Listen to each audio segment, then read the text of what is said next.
সন্তান কেমন হতে হয়?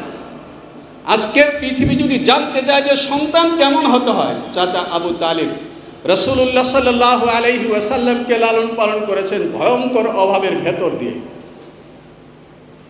রাসূলুল্লাহ সাল্লাল্লাহু আলাইহি ওয়াসাল্লাম এই চাচার ঋণকে কিভাবে শোধ করেছেন? ছাগল চড়াবার বয়স হওয়ার সঙ্গে সঙ্গে পারিশ্রমিকের বিনিময়ে ছাগল চড়াতে চলে গেছেন, এই কারণে যেন চাচার বোঝা একটু হালকা হয়। তারপর যখন 20 বছরে চলে গেছেন, ব্যবসা করতে শিখেছেন, তখন চাচা আব্বাস ধনী তাকে বলেছেন, চলো যাই তোমার ভাই আবু তালিবের বোঝা একটু হালকা করি। আলীকে নিয়ে এসেছেন তিনি, আর আকিলকে দিয়ে দিয়েছেন হযরত আব্বাসের হাতে চাচার ঋণ। এইভাবে শোধ করেছেন মুহাম্মদুর রাসূলুল্লাহ সাল্লাল্লাহু আলাইহি ওয়াসাল্লাম।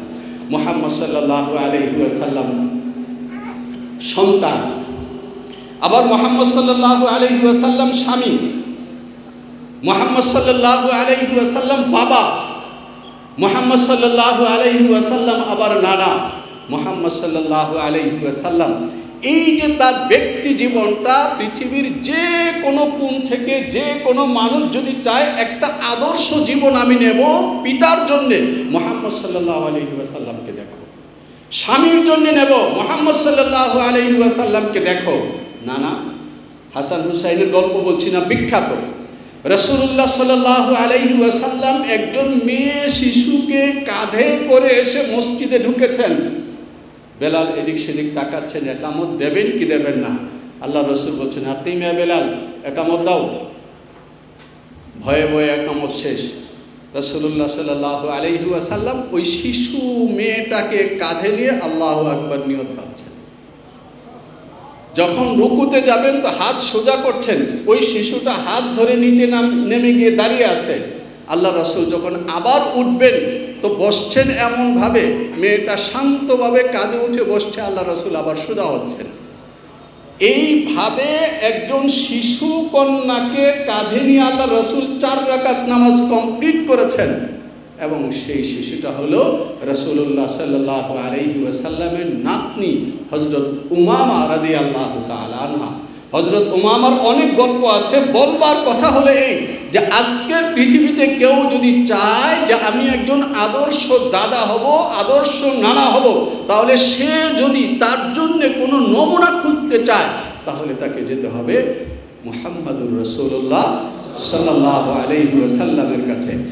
হযরত মুহাম্মদুর রাসূলুল্লাহ সাল্লাল্লাহু আলাইহি ওয়াসাল্লাম, আল্লাহ জাল্লা জালালুহু যাকে জগৎবাসীর সকল সৃষ্টির জন্য রহমত করে পাঠিয়েছেন, মানবতার কল্যাণে তিনি কি কাজ করে গেছেন, এটা হলো আমার আলোচ্য বিষয়। আমরা মানব বুঝি, আমরা মানুষও বুঝি, আর মানবতা হলো মানুষের গুণ, যে গুণ থাকলে একজন মানুষকে আমরা মানুষ বলি। এই মানুষের গুণটাকে বলা হয় মানবতা। এই পৃথিবীটা আল্লাহ জাল্লা জালালুহু সৃষ্টি করেছেন। আল্লাহ তাআলা এই পৃথিবীটাকে সুন্দরভাবে, সুশৃঙ্খলভাবে পরিচালিত করবার জন্যে যুগে যুগে অনেক প্রতিনিধি পাঠিয়েছেন। শেষ প্রতিনিধি হলেন আমাদের নবী হযরত মুহাম্মদুর রাসূলুল্লাহ সাল্লাল্লাহু আলাইহি ওয়াসাল্লাম। হযরত মুহাম্মদুর রাসূলুল্লাহ সাল্লাল্লাহু আলাইহি ওয়াসাল্লাম আমরা জানি, যখন এই পৃথিবীতে আসেন তখন সেই পৃথিবীটার চরিত্র এতটাই ভয়াবহ ছিল, পিতা তার নিজের সন্তানকে জীবিত কবর দিয়ে দিত। ঠিক এমন একটা পরিবেশে মুহাম্মদুর রাসূলুল্লাহ সাল্লাল্লাহু আলাইহি ওয়াসাল্লাম এই পৃথিবীতে এসেছেন। তারপর তিনি এই পৃথিবী থেকে এমন অবস্থায় বিদায় গ্রহণ করেছেন যে একজন মানুষ,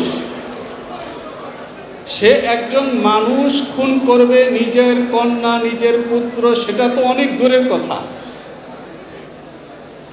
আল্লাহ জাল্লা জালালুহুর কাছে জবাবদিহিতার ভয়ে স্বেচ্ছায় একটা পিঁপড়েকে পর্যন্ত খুন করতে না।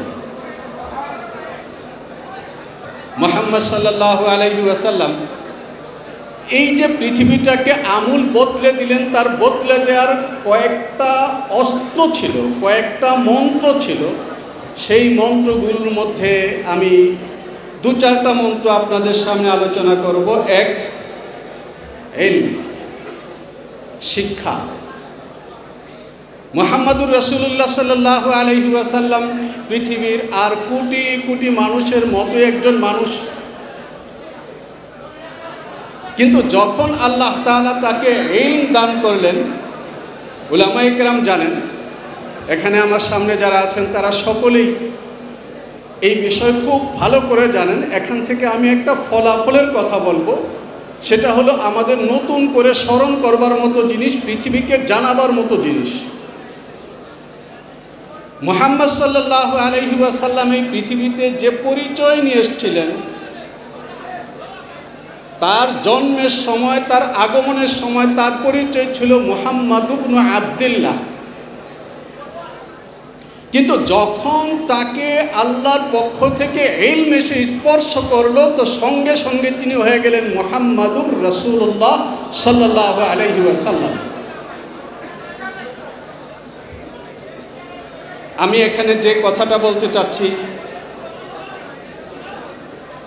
যদি ইলম বলতে জ্ঞান বোঝানো হয়, যেটা আজকালকার সমাজ মনে করে,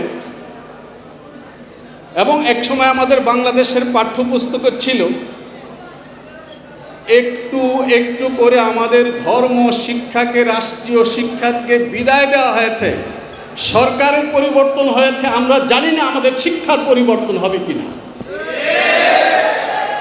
যদি শিক্ষার পরিবর্তন না হয়, তাহলে দুদিন পর পর আমাদেরকে এভাবে আমাদের বুকের তাজা রক্ত দিয়ে কালো পথে আলপনা এঁকেই যেতে হবে, শেষ হবে না অন্ধকার। মুহাম্মদ সাল্লাল্লাহু আলাইহি ওয়াসাল্লাম একটা ইলম নিয়ে আসলেন। পাঠ্যপুস্তকে আমাদের বিদ্বানরা তর্জমা করেছেন, রব্বি জিদনি ইলমা, হে আল্লাহ আমার জ্ঞান বাড়িয়ে দাও। আমরা জানি না ইলম অর্থ জ্ঞান কিনা, আমরা জানি না। আমরা এতটুকুন জানি, আমাদের আল্লাহ আমাদের নবীর মাধ্যমে আমাদেরকে জানিয়েছেন, ইন্নামা ইয়াখশাল্লাহা মিন ইবাদিহিল উলামা। ব্যক্তির মধ্যে যে শক্তিটার অনুপ্রবেশ হলে, যে মন্ত্রটা কোনো ব্যক্তিকে পেয়ে বসলে, ওই ব্যক্তি আল্লাহর ভয়ে, নিজের ইচ্ছায়, আল্লাহর আইনের বাইরে একটি পা ফেলে না। ওই শক্তিটা, ওই মন্ত্রটার নাম হলো ইলম। এই ইলমের নাম হলো মুহাম্মদী ইলম। এই ইলমের নাম হলো ইলাহি ইলম। এই ইলমের নাম হলো ইলমে নববী। মুহাম্মাদুর রাসূলুল্লাহ সাল্লাল্লাহু আলাইহি ওয়াসাল্লাম পৃথিবীকে একটা নতুন জ্ঞানের, একটা নতুন ইলমের সন্ধান দিলেন। এই ইলম আমাদের এখানে এখন জ্ঞানের চর্চা হচ্ছে। কাদের জ্ঞানের চর্চা? ব্রিটিশদের রেখে যাওয়া ওই জ্ঞানের চর্চা, যে জ্ঞানের যারা এখানে ব্যবসা করে গেছেন, তারা এখানে আমাদের 2.5 লক্ষ মুসলমানকে খুন করে গেছে। তাদের জ্ঞান, দুটোর পার্থক্য কি? এই পার্থক্যের 1-2টা উদাহরণ দেই, যে দুই জ্ঞান দুই রকমের কাজ করে। একটা উদাহরণ এর মধ্যে আপনারা অনেকেই জেনেছেন, যে আমাদের এই অঞ্চলের একটা বড় দেশ আমেরিকা দখল করে রেখেছিল, পরে একটা সময় সালাম দিয়ে বিদায় নিতে হয়েছে। তারা একটা প্রকল্প করেছিল, যখন আমেরিকার সরকার ছিল আফগানিস্তানে, তারা একটা প্রকল্প করেছিল নদী তৈরি করবে, এবং সে নদী তৈরি করবার জন্য বাজেট তৈরি করেছিল। পরে তারা পালিয়ে গেছে। ক্ষমতায় এসছে সেখানকার ছাত্র সমাজ। এখন বাংলাদেশকে বদলে দিয়েছে কারা? চিৎকার করে বলুন, বাংলাদেশকে বদলে দিয়েছে কারা? ছাত্ররা, বহু বচন। বাংলায়, উর্দু, ফার্সিতে এটাকেই বলা হয় তালেবান। ছাত্র নাম শুনলে যাদের মাথা চক্কর দেয় তারা কখনো সমাজের বন্ধু হতে পারে? তারা কখনো মানবতার বন্ধু হতে পারে? সুতরাং তালেবান নাম শুনলেই যাদের চোখ লাল হয়ে যায় তারা মানবতার শত্রু। ক্ষমতায় আসলো তালেবান, তারা ওই প্রকল্পটাকেই বাস্তবায়ন করলো। পার্থক্য এতটুকু যে আমেরিকানরা ওই প্রকল্পের প্রতি বর্গ ফুটের খরচ ধরেছিল $12। তালেবানরা এসে সেই কাজটা সুচারুরূপে সম্পন্ন করলো, খরচ হলো মাত্র $1.5। $12 আর $1.5। এই পার্থক্যটা কিসের? এলেমের পার্থক্য। আমেরিকার এলেম, ব্রিটিশের এলেম দিয়ে যদি কোনো কাজ করা হয়, আপনারা দেখেছেন বাংলাদেশের সমস্ত জাতীয় পত্রিকায় ছাপা হয়েছে, এদেশের যে কোনো একজন মানুষ, আপনাদের সিলেটে বালিশের উপর মাথা রেখে ঘুমায় কিনা আমি জানি না, তারপরে এমন গরম, ঠান্ডা হয়ে গেছে। আমরা বালিশের উপর মাথা রেখে ঘুমাই না? বালিশের উপর মাথা রেখে আমরা ঘুমাই। একটা বালিশ যদি একজন সাধারণ নাগরিক বাজার থেকে কিনতে যায় তাহলে সেই একটা বালিশের দাম হয় 300-400 টাকা। কিন্তু বাংলাদেশের বিদ্বান, শিক্ষিত, বিসিএস ক্যাডার, সম্মানিত সরকারি কর্মকর্তারা যখন ওই বালিশ কোনো প্রকল্পের অধীনে কেনেন তখন সেটার দাম পড়ে যায় 13,400 টাকা। পার্থক্য কিসের? বিদ্যার পার্থক্য। মুহাম্মদ সাল্লাল্লাহু আলাইহি ওয়াসাল্লাম পৃথিবীকে এক বিদ্যা দিয়ে গেছেন, সেই বিদ্যা যারা ধারণ করে তারা 400 টাকা দিয়ে বালিশ কিনে, আর যারা ব্রিটিশের বিদ্যা দিয়ে বালিশ কিনতে যায় তারা বালিশ কিনে হলো 13,400 টাকা দিয়ে। মুহাম্মদ সাল্লাল্লাহু আলাইহি ওয়াসাল্লাম মানবতার জন্য কি করেছেন? মুহাম্মদ সাল্লাল্লাহু আলাইহি ওয়াসাল্লাম মানবতার জন্য সবচেয়ে বড় যে কাজটা করেছেন সেটা হলো এই, যদি আরবি শব্দে আমরা বলি তাহলে এইভাবে বলতে হয়, বিদায়াতুন নবুওয়া মিন বিদায়াতিল ইলম। নবুয়তের সূচনা হয়েছে ইলমের সূচনা থেকে। মুহাম্মদ সাল্লাল্লাহু আলাইহি ওয়াসাল্লাম এসে ওই ইলমকে এমনভাবে চারদিকে ছড়িয়ে দিলেন, তিনি ঘোষণা করলেন তলাবুল ইলমি ফরিদাতুন আলা কুল্লি মুসলিম। কেন? এটা এই কারণে, যদি কোনো ব্যক্তি তার নিজের ভেতরে সরাসরি ইলম ধারণ না করে তাহলে ওই ব্যক্তি মানুষ হয়েও মানুষের চরিত্র বুঝবে না এবং মানুষের চরিত্র লালন করতে পারবে না, মানুষের চরিত্রকে সম্মান করতে পারবে না। এই পৃথিবীটাকে যদি মানুষের পৃথিবী বানাতে হয় তাহলে সর্বপ্রথম যে বিষয়টা জরুরি সেটা হলো মানুষকে মানুষ হওয়ার জন্য মুহাম্মদুর রাসূলুল্লাহ সাল্লাল্লাহু আলাইহি ওয়াসাল্লাম যে মন্ত্র নিয়ে এসেছিলেন ইলমে নবুয়ত, সে ইলমে নবুয়তকে ধারণ করা। খুব অল্প সময়ের মধ্যে কথা বলতে হবে। মুহাম্মদ সাল্লাল্লাহু আলাইহি ওয়াসাল্লাম তার ব্যক্তি সত্তাটাই ছিল জগৎবাসীর জন্য রহমত। তিনি যেই জায়গায় গিয়ে দাঁড়িয়েছেন ওই জায়গাটা থেকে ঠিকরে রহমত এমনভাবে ছড়িয়েছে যে আজও পর্যন্ত পৃথিবীতে নতুন কোনো জায়গা যদি আবিষ্কৃত হয় তাহলে অল্প সময়ের মধ্যেই আমরা সেখানে মুহাম্মদ সাল্লাল্লাহু আলাইহি ওয়াসাল্লামের সত্তা থেকে ঠিকরে বেরিয়ে আসা সেই নূর এবং সেই আলোর ঝলক দেখতে পাই। মানুষ বলছে এই গ্রহ আবিষ্কার হচ্ছে, সেই গ্রহ আবিষ্কার হচ্ছে, আর মুহাম্মদুর রাসূলুল্লাহ সাল্লাল্লাহু আলাইহি ওয়াসাল্লামের ইলম যারা তাদের জীবনে ধারণ করছে তারা সঙ্গে সঙ্গে বলছে তোমরা গ্রহ আবিষ্কার করো, আমরা ওইখানে মানবতার সবক পড়ানোর জন্য আসছি। মুহাম্মদ সাল্লাল্লাহু আলাইহি ওয়াসাল্লামের মানবতার কল্যাণে যে অবদান, সে অবদানের একটা বড় জায়গা হলো ব্যক্তির নির্মাণ, ব্যক্তি জীবন। একজন ব্যক্তি, যদি আমরা মুহাম্মদ সাল্লাল্লাহু আলাইহি ওয়াসাল্লামের দিকে তাকাই, তাহলে তো জালালউদ্দিন সুয়ুতী রাহিমাহুল্লাহ তাআলার বর্ণনা অনুযায়ী আল্লাহ জাল্লা জালালুহু তার সত্তাকে এমন করে তৈরি করেছিলেন যে তার সত্তার উপরে কোনো রকমের দাগ না লাগতে পারে, এই জন্য আল্লাহ তাআলা তার জন্য ছায়ায় রাখেন জালালউদ্দিন সুয়ুতী রাহিমাহুল্লাহ তাআলা। রাসূলুল্লাহ সাল্লাল্লাহু আলাইহি ওয়াসাল্লামকে রোদ থেকে বাঁচাবার জন্য মেঘখণ্ড ছাতার মতো সঙ্গে ঘুরত, এটা একাধিক বর্ণনার মধ্যে আছে। সেই মুহাম্মদ রাসূলুল্লাহ সাল্লাল্লাহু আলাইহি ওয়াসাল্লামের ব্যক্তিটাকে যদি আমরা দেখি, তাহলে তার ব্যক্তিটার মধ্যে প্রথমেই দেখি তিনি এই পৃথিবীতে আসছেন সন্তান হয়ে। তিনি সন্তান, ব্যক্তি সন্তান।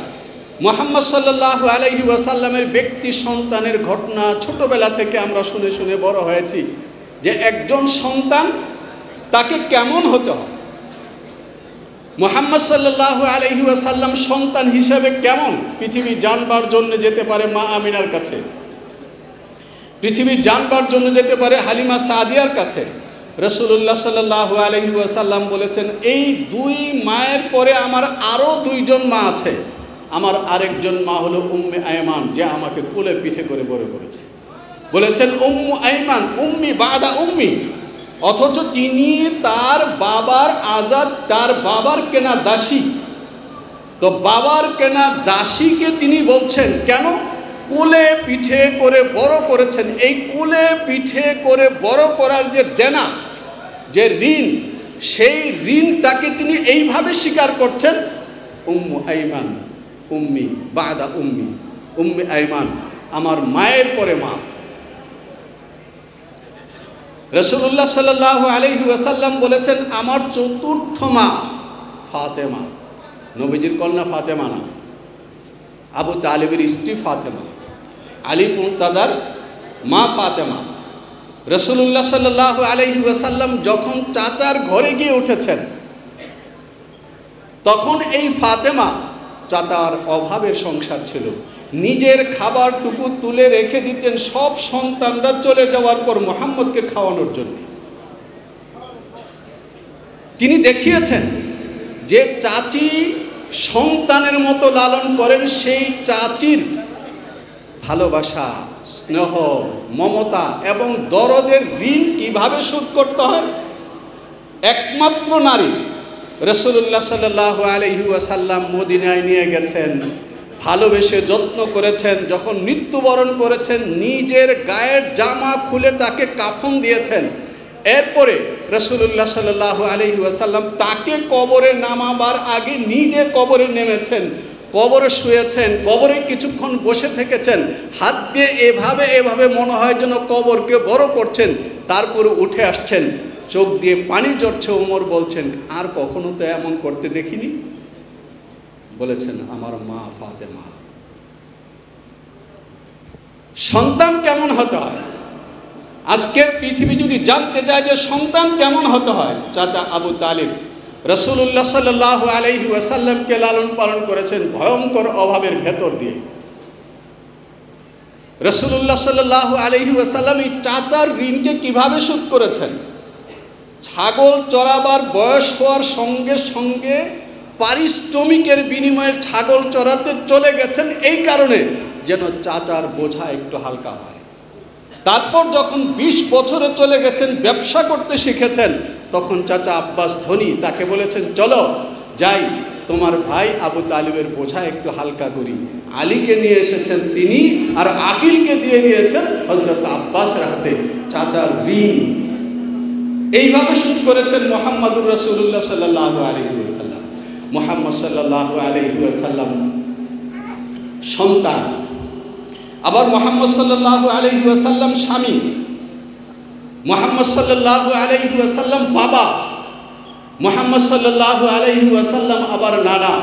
মুহাম্মদ সাল্লাল্লাহু আলাইহি ওয়াসাল্লাম এই যে তার ব্যক্তি জীবনটা, পৃথিবীর যে কোনো কোণ থেকে যে কোনো মানুষ যদি চায় একটা আদর্শ জীবন আমি নেব পিতার জন্যে, মুহাম্মদ সাল্লাল্লাহু আলাইহি ওয়াসাল্লামকে দেখো। স্বামীর জন্য নেব, মুহাম্মদ সাল্লাল্লাহু আলাইহি ওয়াসাল্লামকে দেখো। না, হাসান হুসাইনের গল্প বলছি না, বিখ্যাত। রাসূলুল্লাহ সাল্লাল্লাহু আলাইহি ওয়াসাল্লাম একজন মেয়ে শিশুকে কাঁধে করে এসে মসজিদে ঢুকেছেন।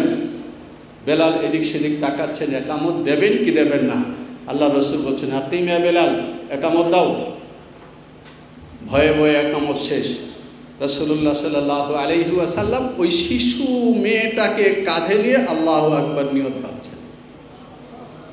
যখন রুকুতে যাবেন তো হাত সোজা করছেন, ওই শিশুটা হাত ধরে নিচে নেমে গিয়ে দাঁড়িয়ে আছে।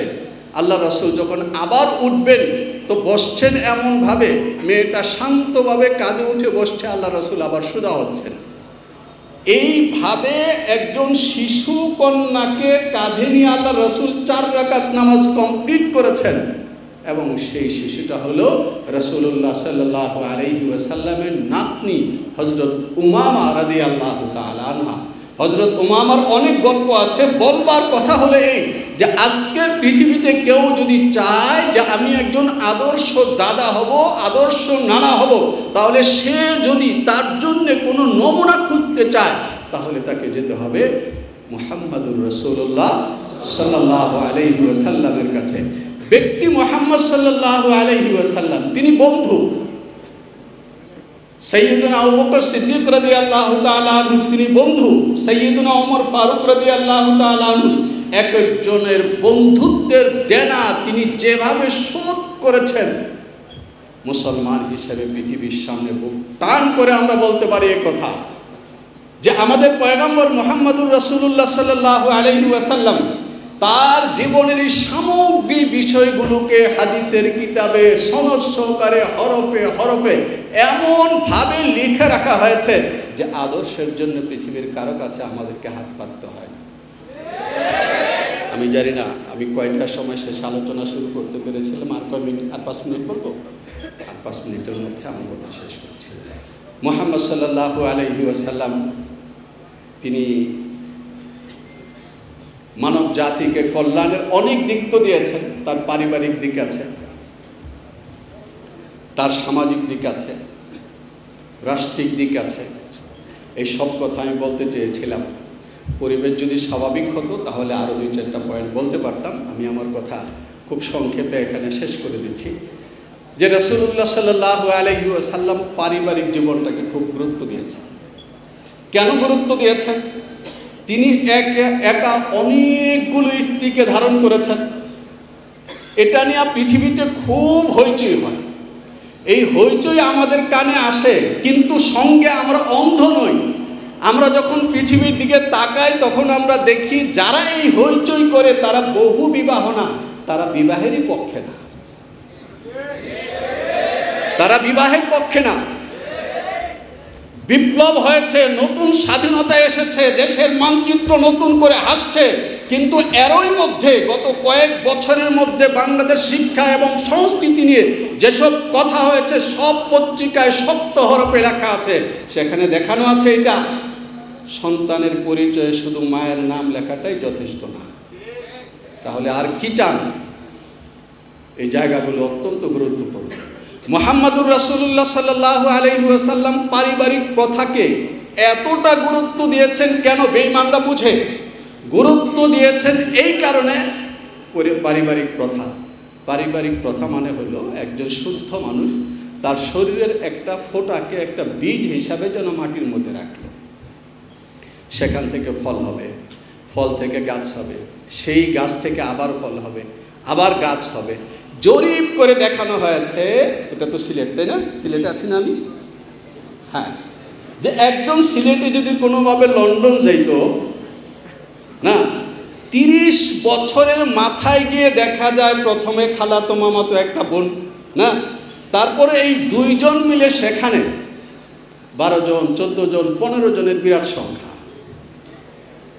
আর সেখানকার অরিজিনাল সাদা চামড়ার লোকেরা যারা বিয়েতে বিশ্বাসী না, ছেলে তো একা, কয়দিন পরে আর টিকতে পারে না, আত্মহত্যা করে জিরো। ফলে পিউ রিসার্চ সেন্টার 2017 সালে জরিপ করে বলেছে যে 50 বছর পর পুরোটা পৃথিবী মুসলমানদের হাতে যাবে গণতন্ত্রের ভোটে। কেন?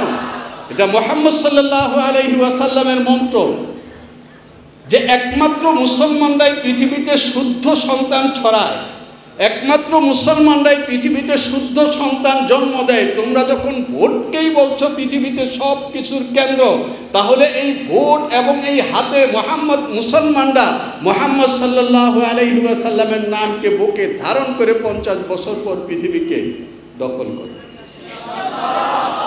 জরিপ আমরা করিনি, তারাই জরিপ করেছে। মুহাম্মদ সাল্লাল্লাহু আলাইহি ওয়াসাল্লামের রেকর্ডের সবচেয়ে বড় জায়গাটা হলো যে তিনি শুরু করেছেন, যখন মক্কার অংশ বাদ দিচ্ছি সময় নাই এই কারণে, যখন মদিনায় আসেন তখন প্রথম ঈদের নামাজের মধ্যে ঈদগাহে শরিক ছিল 700-র মতো মুসলমান। বাড়ি ঘরে সব যদি ধরা হয় তাহলে 1400 থেকে 1500 মুসলমান। মুহাম্মদ সাল্লাল্লাহু আলাইহি ওয়াসাল্লাম যখন দুনিয়া থেকে বিদায় গ্রহণ করেন তখন মুসলমানদের জনসংখ্যাও 10 লাখ এবং মুহাম্মদ সাল্লাল্লাহু আলাইহি ওয়াসাল্লামের রাষ্ট্রের পরিধিও 10 লাখ বর্গমাইল। মনাজির হাসান গিলানিও লিখেছেন, অন্যান্য সিরাজ গবেষকরাও লিখেছেন, আমি বানিয়ে বলছি না, অনুমান করে বলছি। মুহাম্মদ সাল্লাল্লাহু আলাইহি ওয়াসাল্লামের যে বিশাল দেশ, সেই দেশটাকে তিনি ঐক্য, সংহতি এবং শৃঙ্খলার এমন শক্ত পাটাতনের উপর রেখে গেছেন। তিনি বলেছেন যে আগামী 100 বছরের মাথায় মুসলমানদের মধ্যে যাকাত গ্রহণ করার মতো কোনো লোক থাকবে না। ওমর ইবনে আব্দুল আজিজের সময়কার লম্বা অনেকগুলো ঘটনা আছে, শুধু একটা বলি। ইয়াহিয়া ইবনে সাঈদকে যখন আফ্রিকার গভর্নর করে পাঠানো হয় তখন তিনি ওমর ইবনে আব্দুল আজিজকে চিঠি লিখেছেন যে এখানে আসলাম, যাকাত আদায় করলাম, আল্লাহর রাসূল বলেছেন তুখাযু মিন আগনিয়াইহিম ওয়া তুরাদ্দু আলা ফুকারাইহিম, আমি আগ্নিয়া থেকে তো যাকাত নিলাম কিন্তু এই রাষ্ট্রে কোনো ফকির নাই যাকে আমি যাকাত দিতে পারি। মুহাম্মদ সাল্লাল্লাহু আলাইহি ওয়াসাল্লাম এটা করতে পেরেছিলেন কোন শক্তিতে? ইনসাফের শক্তিতে। কোন শক্তিতে?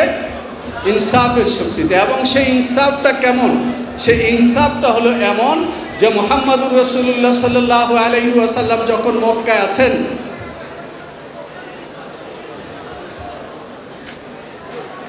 একেবারেই কথা মানে চাচ্ছেন না আপনাদের ছেলেটির, আমরা বাইরে থেকে এসে যেন কেউ কথা বলে যাই না, খুব স্ট্রং। মুহাম্মদ সাল্লাল্লাহু আলাইহি ওয়াসাল্লাম উসমান ইবনে আবু তালহা, যার কাছে কাবা শরীফের চাবি থাকতো, বললেন যে ওসমান একটু আল্লাহর ঘরটা খুলে দেবে, আল্লাহর ঘরে গিয়ে আল্লাহকে একটু সিজদা করব। মুহাম্মদ সাল্লাল্লাহু আলাইহি ওয়াসাল্লামকে আবু তালহা বলেছিল, ওসমান ইবনে আবু তালহা সাহস তো কম না মিয়া তোমার, কাবায় ঢুকে তুমি আমাদের দেবদেবীদের অপমান করতে চাও, চাবি দেন। বলেছিলেন ওসমান সেদিন কেমন হবে যেদিন এই চাবি আমার হাতে থাকবো, যাকে কিছু দেব। যখন আল্লাহ রাসূল বিনা রক্তপাতে মক্কা জয় করেন, ডাকেন ওসমান ইবনে আবু তালহাকে, কাঁপতে কাঁপতে এসে উপস্থিত। ওসমান চাবিটা দেবে? ইয়া রাসূলুল্লাহ। ঢুকেছেন। আল্লাহ রাসূল যখন কাবা থেকে আবার বের হয়েছেন, হযরত আব্বাস বলতেছেন ইয়া রাসূলুল্লাহ চাবিটা আমাদেরকে দেন।